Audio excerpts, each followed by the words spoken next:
Hello students, access to management channel में आपका स्वागत है। तो आज हम एक्सप्लोर करेंगे कम्युनिकेशन के टॉपिक्स, टाइप्स, प्रोसेस, बैरियर्स और कुछ पॉपुलर मॉडल्स जो डिफरेंट थ्योरीज ने दिए हैं। कम्युनिकेशन हमारे डेली लाइफ और प्रोफेशनल वर्ल्ड में बहुत ही एसेंशियल है। तो चलिए देखते हैं। तो सबसे पहले हम लोग बात करेंगे टाइप्स ऑफ कम्युनिकेशन। तो टाइप्स ऑफ कम्युनिकेशन सबसे पहला आता है वर्बल कम्युनिकेशन। सो वर्बल कम्युनिकेशन में दो तरह का कम्युनिकेशन होता है, एक होता है ऑरल और एक होता है रिटन। तो ऑरल में क्या होता है, face to face conversation, phone calls, speeches. And written communication जैसे कि emails, letter and reports others. ठीक है ना। ये एक तरह का clear, direct and easy to understand करने वाला कम्युनिकेशन है, जहाँ पे जो एक दूसरे से बात करते हैं। ज़्यादातर रियल टाइम कम्युनिकेशन ही होता है, जहाँ पे एक दूसरे से बात जब जब जब किया जाता है तो ऑरल कम्युनिकेशन होता है। या और रिटन कम्युनिकेशन में हम लोग जब रिटन में कुछ लिखित में देते हैं तो वो रिटन कम्युनिकेशन के अंदर होता है। तो लिमिटेशन भी कुछ है, जैसे कि sometimes clarity can be lacking if tone और कॉन्टेक्स्ट इज मिसअंडरस्टूड।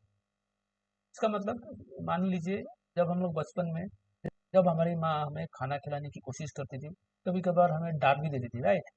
उस टाइम क्या होता था, हम उस कॉन्टेक्स्ट को, उस मैसेज को मिस इंटरप्रेट करके हमें लगता कि हमें क्या लगता था कि माँ हमें डांट रही है, तो हम क्या करते थे, रो देते थे, राइट। हम कॉन्टेक्स्ट को मिसअंडरस्टूड करते थे। तो ये वर्बल कम्युनिकेशन होता है, राइट। उसके बाद आता है नॉन वर्बल कम्युनिकेशन। तो नॉन वर्बल कम्युनिकेशन में क्या होता है, ये वर्ड्स के बिना भी इमोशंस एक्सप्रेस करता है, जैसे जेस्चर्स, बॉडी लैंग्वेज और फेशियल एक्सप्रेशन, राइट। तो इसमें कुछ ज़्यादा ऐसा कुछ नहीं है।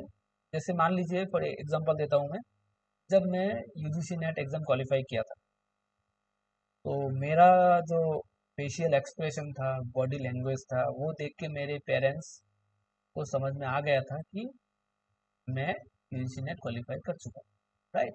मेरी इस खुशी को देख के वो समझ गए थे मैं यूजीसी नेट क्वालिफाई कर लिया।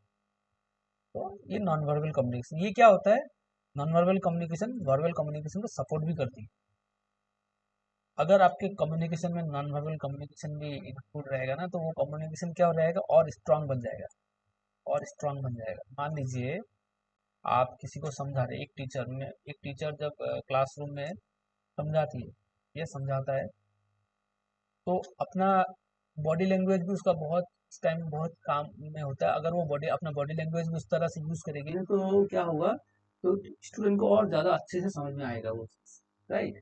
तो it supports verbal communication and often conveys emotion and attitude more strongly than words, है ना। से एग्जांपल है, आप देख लीजिए, ऐसा बहुत सारा एग्जांपल आप से भी बना सकते हो। इसके बाद आता है विजुअल कम्युनिकेशन। इसमें चार्ट्स, डायग्राम्स और इमेजेस का यूज होता है, जो इन्फॉर्मेशन को इफेक्टिवली प्रेजेंट करता है, राइट। इसके बाद आता है डिजिटल कम्युनिकेशन।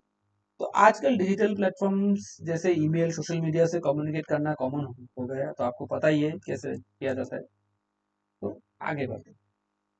इसके बाद आता है प्रोसेस। कम्युनिकेशन एक प्रोसेस की थ्रू होता है, जो कुछ स्टेप्स में कंप्लीट होता है। तो पहला स्टेप है सेंडर, जहां मैसेज स्टार्ट होता है, राइट। उसके बाद आता है एनकोडिंग। यहाँ पे सेंडर क्या कर रहा है, एक कम्युनिकेशन, सॉरी, यहाँ पे सेंडर क्या कर रहा है, अपने थॉट्स को मैसेज में कन्वर्ट कर रहा है ना। नेक्स्ट होता है मैसेज, जो उसका पास मैसेज हो गया, जो एक्चुअल इन्फॉर्मेशन है जो उसको भेजना है, राइट, उसको मैसेज हम बोलते हैं। उसके बाद आता है चैनल। चैनल एक मीडियम जिसमें से मैसेज ट्रेवल करता है। मान लीजिए, आप मेरे से फोन में बात कर रहे हैं, तो वो फोन क्या है, एक मीडियम है, राइट। तो ये चैनल के अंदर आता है।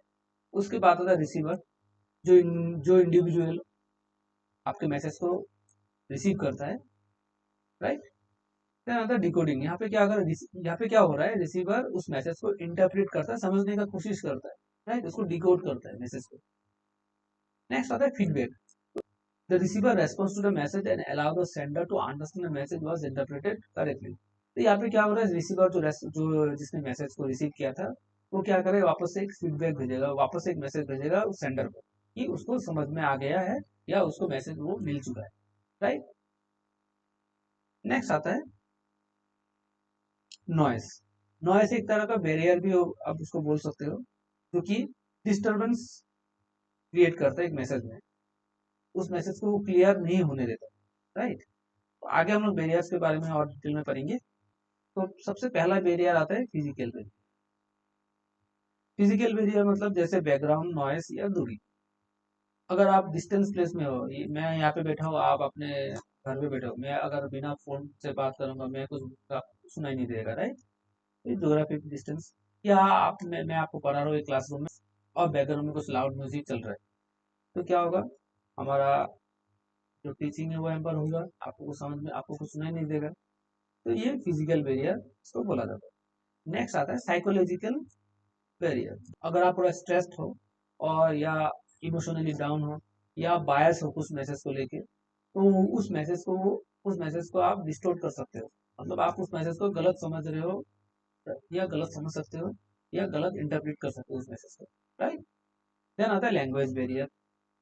अगर आप अपने लैंग्वेज में थोड़ा कॉम्प्लेक्स तरह का या जार्गन्स वर्ड अगर आप अपने मैसेज में यूज करोगे ना, तो पढ़ने वाला इंसान क्या होगा, उनको समझ नहीं आएगा, राइट। तो ये लैंग्वेज बैरियर में आता है। नेक्स्ट आता है cultural barriers. Cultural barrier difference in social norms, values and behaviour across culture. तो डिफरेंट कल्चर्स के नॉर्म जो कॉन्फ्लिक्ट क्रिएट करते हैं, राइट। नेक्स्ट आता है ऑर्गेनाइजेशनल बिहेवियर। तो कुछ ऑर्गेनाइजेशन में ना, जो ऑर्गेनाइजेशनल स्ट्रक्चर है वो रिजिड होता है, जो मैसेज फ्लो में लिमिट करता है, मतलब मैसेज को फ्लो करने में बहुत टाइम लग जाता है। उसके बाद आता है कम्युनिकेशन रोल्स। तो कम्युनिकेशन रोल्स में सबसे पहला आता है गेट कीपर। गेट कीपर वो होते हैं जो मतलब जो मैसेज को कंट्रोल करते हैं, जो मैसेज को फुल पास ऑन होने नहीं देते, वो अपने हिसाब से मैसेज को पास करते हैं, ठीक है ना। एग्जाम्पल मैं आपको देता हूँ, जैसे हमारा जो मीडिया है वो क्या करती है, मैसेज को उनका एजेंडा का साथ जो सूट नहीं करता है, वो क्या करता है, वो मैसेज तक नहीं पहुंचाता, तो ये गेट कीपिंग करती है। तभी आते हैं लाइसेंस। तो लाइसेंस क्या करता है, एक ब्रिज होता है दो ग्रुप्स के बीच में, है ना। तो it serves as a communicator link between groups but it is not a part of either group. मतलब दो ग्रुप है उसके बीच में वो कम्युनिकेटर का रोल प्ले करता है। इसका बेस्ट एग्जांपल है एचआर। एक कंपनी का जो एचआर होता है ना, वो क्या करता है, एम्प्लॉइज और मैनेजमेंट के बीच में कम्युनिकेटर का काम करता है। वो एम्प्लॉइज का ग्रीवियंस लेता है और अपने मैनेजमेंट को पास ऑन कर देता है, ठीक है ना। और फिर मैनेजमेंट उसका फीडबैक देता है या मैनेजमेंट अपना रूल्स एंड रेगुलेशन जो होता है वो एचआर के थ्रू एम्प्लॉइज में पास ऑन करता है। तो इस तरह से वो लाइसेंस का काम करते हैं एचआर, राइट। देन आता है आइसोलेट्स। आइसोलेट्स क्या है, एक कंपनी में वो लोग होते हैं जो उनको मतलब नहीं बाकी मेंबर ऑर्गेनाइजेशन से, उनका कुछ लेना देना, वो अपना काम करता है, चलो, राइट। तो जैसे कि एक जैसे कि नाइट गार्ड्स, वो क्या होता है, रात को आता है, अपना काम करता है और चला जाता है, किसी से कुछ लेना देना नहीं। इस तरह के लोगों को हम लोग आइसोलेट्स बोला जाता है, ठीक है ना। नेक्स्ट आता है कॉस्मोपोलाइट्स।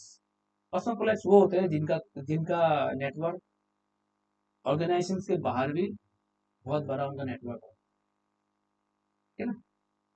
मान लीजिए आपके कंपनी में एक एम्प्लॉई है जिसका नेटवर्क किसी पॉलिटिशियन के साथ, राइट।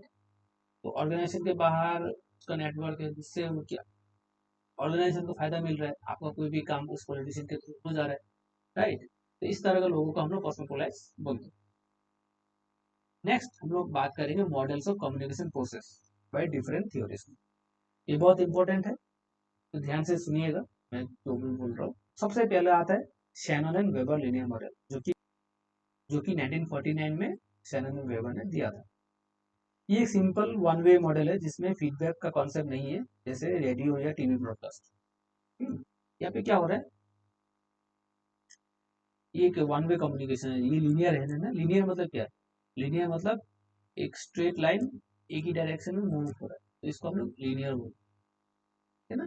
इस तरह से जैसे मान लीजिए एक इंफॉर्मेशन है, उसको क्या किया, सेंडर ने मैसेज में कन्वर्ट करके वो उसको एनकोड करके उसने भेज दिया चैनल के थ्रू से, राइट। और फिर रिसीवर ने उस चैनल के थ्रू ही रिसीव किया, उसको डिकोड किया और उसको इंटरप्रेट करके तो मैसेज में, राइट। इतना तक ही। यहाँ पे क्या हो रहा है, रिसीवर सेंडर को ना वापस से फीडबैक फीडबैक नहीं दे रहा है, यहाँ पे फीडबैक नहीं होता, ये वन वे कम्युनिकेशन, एक तरफा कम्युनिकेशन है।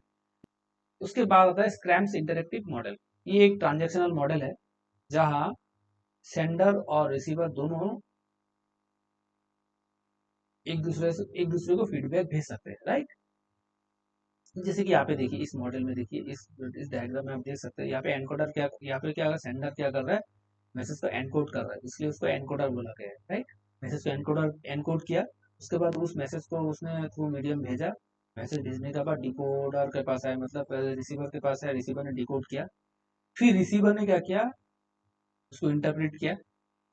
इंटरप्रेट करने के बाद उसको फिर एज ए फीडबैक या एज ए न्यू मैसेज वो क्या करेगा, फिर एक मैसेज को इंटरप्रेट कर, सॉरी, उस मैसेज को एक नया मैसेज वो एनकोड करेगा। एनकोड करने के बाद फिर से वापस मैसेज जाएगा with the help of the medium, and फिर चला जाएगा। जो पहले एनकोडर था वो अभी डिकोडर बन जाएगा, उस मैसेज को डिकोड करेगा, उसको इंटरप्रेट करेगा।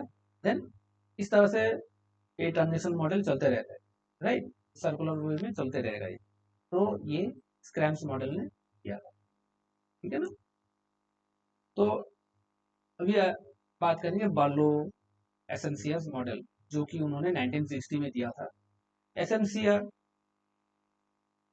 का फुल फॉर्म होता है source, message, channel and receiver, ठीक है।